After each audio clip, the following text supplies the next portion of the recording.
Assalamualaikum warahmatullahi wabarakatuh. Hai teman-teman, Masya Allah, Alhamdulillahirrahmanirrahim. Kita dipertemukan kembali. Selamat datang kembali di channel YouTube aku. Masya Allah, Alhamdulillah. Nih pada kesempatan kali ini, seperti pada judul, kita akan membahas mengenai tips menghafal Al-Quran. Atau kita akan belajar bersama ya, seperti itu. Karena memang sebelum lanjut, perlu teman-teman ketahui, saya itu di sini bukan sok pintar teman-teman. Bukan sok alim, bukan. Saya juga bukan seorang penghafal Al-Quran yang wah gitu, bukan. Saya juga masih pemula, bahkan ilmu saya itu masih sangat jauh di bawah gitu. Barangkali teman-teman bahkan mungkin lebih pintar daripada saya, tetapi saya berpikir bahwa tidak ada salahnya untuk kita berbagi pengalaman, berbagi ilmu, ya kan? Seperti itu kita belajar bersama. Nah, mengenai tips menghafal Al-Quran ini kan sebetulnya banyak sumber-sumber lain yang bisa teman-teman percayai, bisa teman-teman gali sebetulnya. Tetapi saya yakin bahwasanya setiap orang itu memiliki cara tersendiri pada saat dia mau menghafalkan Al-Quran. Seperti itu. Makanya di sini ayo kita belajar bersama-sama. Jadi di sini saya bukan mengajari teman-teman, tetapi kita belajar bersama. Seperti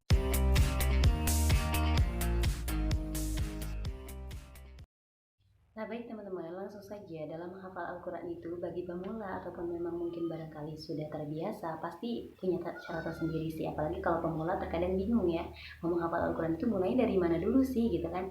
Nah saya memiliki tips tersendiri buat teman-teman, tapi saya juga tidak sembarangan pada saat mau menyusun tips-tips dalam menghafal Al-Quran. Saya pun bahkan menuliskannya dalam deskripsi seperti ini supaya lebih mudah untuk saya membacanya, takutnya salah. Insya Allah, mudah-mudahan insya Allah apa yang saya sampaikan ini referensinya atau sumbernya itu bisa dapat dipercaya, dan insya Allah mudah-mudahan bisa saya pertanggungjawabkan di akhirat nanti, seperti itu ya. Nah, tips yang pertama yang harus teman-teman lakukan adalah niat. Jadi teman-teman, dalam niat untuk menghafal Al-Quran itu sebetulnya teman-teman bisa mengucapkannya dalam bahasa sendiri. Dalam bahasa sendiri ya. Dan tentunya niat di sini itu adalah semata-mata karena Allah Subhanahu wa taala, bukan karena hal lain. Bukan karena pamer atau bagaimana, tetapi karena Allah Subhanahu wa taala. Gitu. Kemudian yang kedua adalah salat hajat. Sebetulnya salat hajat itu tergantung bagaimana niat teman-teman. Kalau memang teman-teman berkenan untuk melaksanakan salat hajat, silahkan. Kenapa kita melaksanakan sholat hajat? Karena segala sesuatu itu kita ingin melibatkan Allah Subhanahu wa taala, ingin mendapatkan keridhaan Allah Subhanahu wa taala, seperti itu. Jadi makanya di sini boleh teman-teman jika berkenan melaksanakan sholat hajat. Kemudian yang ketiga, perlu teman-teman ketahui yang harus teman-teman lakukan itu adalah teguh keyakinan. Jadi teguh keyakinan di sini teman-teman perlu diketahui bahwasanya pada saat kita mau menghafal Al-Quran, kita ingin dimudahkan supaya kita juga terhindar dari bermacam-macam kesulitan gitu ya. Nah teman-teman itu harus ada keikhlasan ya. Kemudian tekad yang kuat. Kemudian istiqomah, doanya juga harus kuat. Kemudian yang berikutnya adalah membetulkan atau memperbaiki bacaannya serta akrabkan diri dengan Al-Quran. Nah, bagaimana caranya sih memperbaiki bacaan itu seperti apa?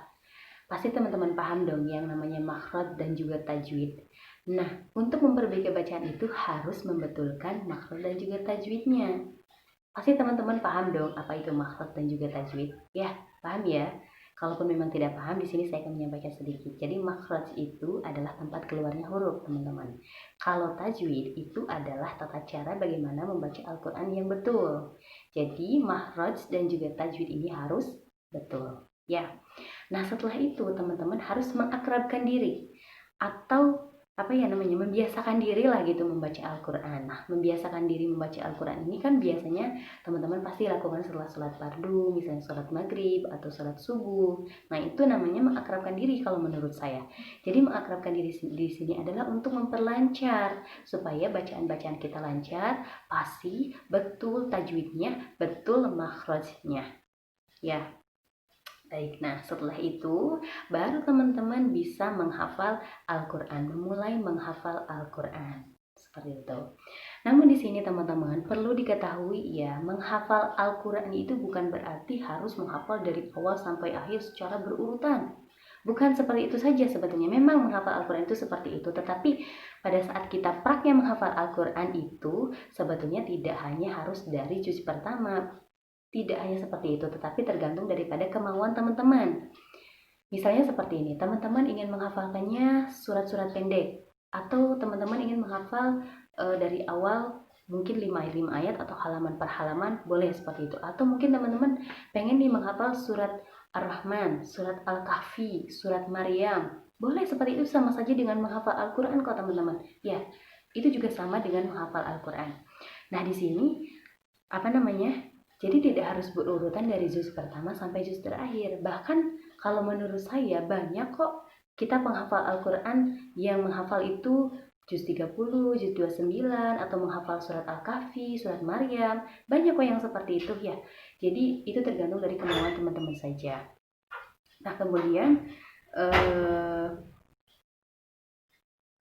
Nah kemudian pada saat mau menghafal Al-Quran itu bagaimana ya supaya kita lebih mudah, apalagi bagi pemula untuk menghafal Al-Quran itu. Jadi gini caranya teman-teman, paling efektif dan juga efisien itu teman-teman harus meluangkan waktunya dalam 1 hari. Minimal itu bisa setengah jam loh teman-teman. Kalau misalnya memang teman-teman mau menghafal Al-Quran, harus mau meluangkan waktu untuk menghafal Al-Quran, misalnya setengah jam atau bahkan 1 jam, tergantung daripada kemauan teman-teman ya, tergantung daripada waktu luangnya lah, seperti itu. Nah di sini pada saat mau menghafal Al-Quran seperti apa sih metodenya, tekniknya seperti apa? Pasti sebagai pemula kita juga terkadang bingung gitu ya.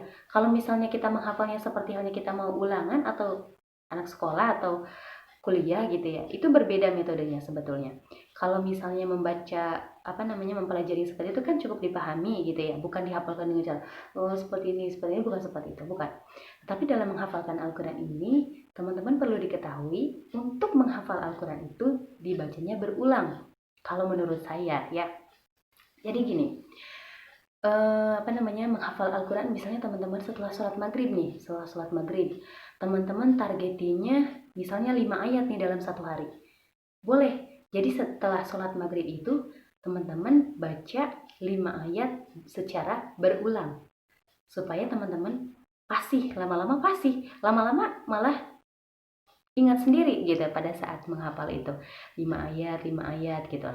Tetapi timbul pertanyaan juga, Kak, kalau misalnya dalam 1 hari kita berfokus kepada menghafal Al-Quran, bagaimana dengan bacaan-bacaan kita yang lainnya? Misalnya kita pengen khotom, jadi maksudnya kita membaca Al-Quran untuk mengakrabkan diri juga gitu.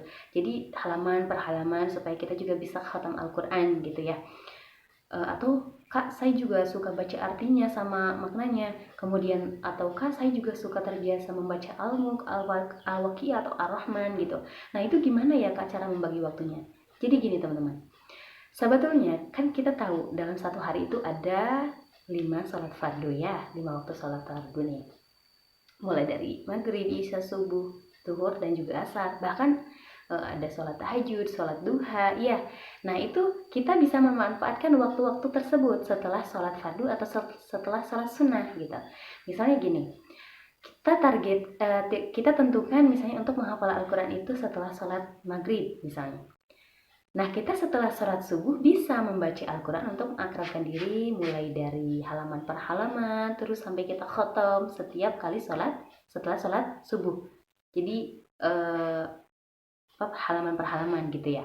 Nah kemudian Kak, saya juga suka membaca surat Al-Mulk nih, atau Al-Waqiah nih, atau Ar-Rahman nih. Kapan nih saya bisa membaca itu? Ya kalian tentukan saja sendiri. Kalian kan punya kesibukan masing-masing. Kalian punya waktu luang tersendiri, dan yang yang tahu itu hanya kalian gitu ya. Jadi mungkin barangkali teman-teman punya waktu luang di waktu sholat duha, boleh setelah sholat duha teman-teman membaca surat Al-Mulk atau Al-Waqiah atau Ar-Rahman gitu ya, atau surat-surat yang lainnya seperti biasanya teman-teman suka membacanya gitu, atau surat Yusuf gitu ya, atau surat Maryam. Nah kemudian Kak, saya juga suka membaca arti daripada ayat-ayat suci Al-Quran, serta mengkajinya juga nih gitu, membaca maknanya gitu. Nah itu kapan?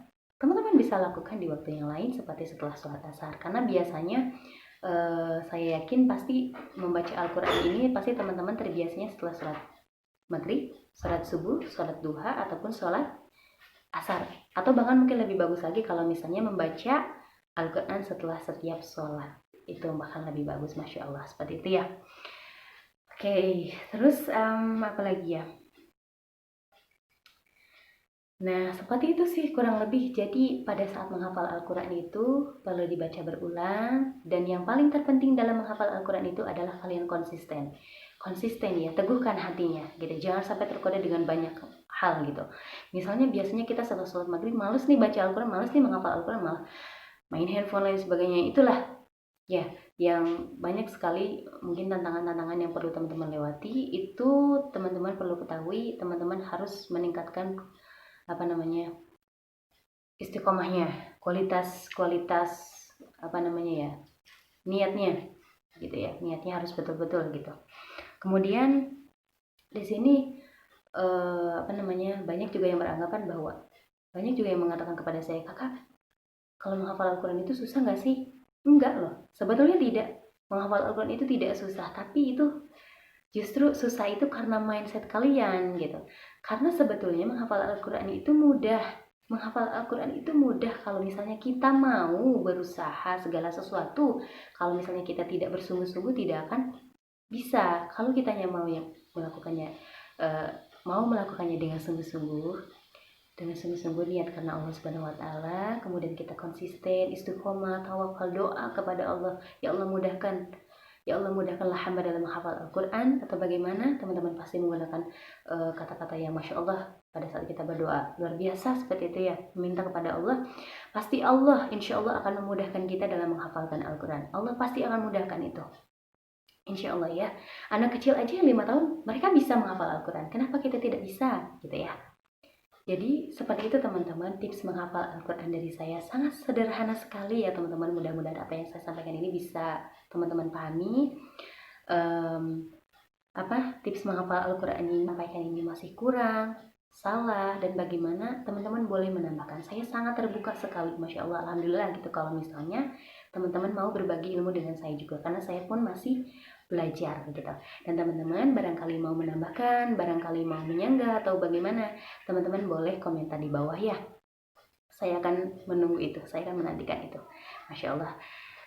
Kemudian cukup sampai sini saja apa yang ingin saya sampaikan mengenai tips menghafal Al-Quran. Teman-teman boleh menggali informasi mengenai tips menghafal Al-Quran ini, tata cara dan lain sebagainya, boleh di referensi yang lain yang bahkan mungkin lebih bagus lagi, ikut kajian dan sebagainya, bertanya kepada yang memang ahlinya seperti itu. Karena memang saya pun saya itu masih sangat jauh sekali gitu. Di sini saya bukan mengajari, tetapi kita belajar bersama. Saya pun masih belajar gitu ya. Jadi jangan salah paham terhadap apa yang saya sampaikan. Terima kasih teman-teman atas waktunya karena sudah menonton video saya. Semoga apa yang saya sampaikan bisa bermanfaat buat teman-teman. Ditutup. Wassalamualaikum warahmatullahi wabarakatuh.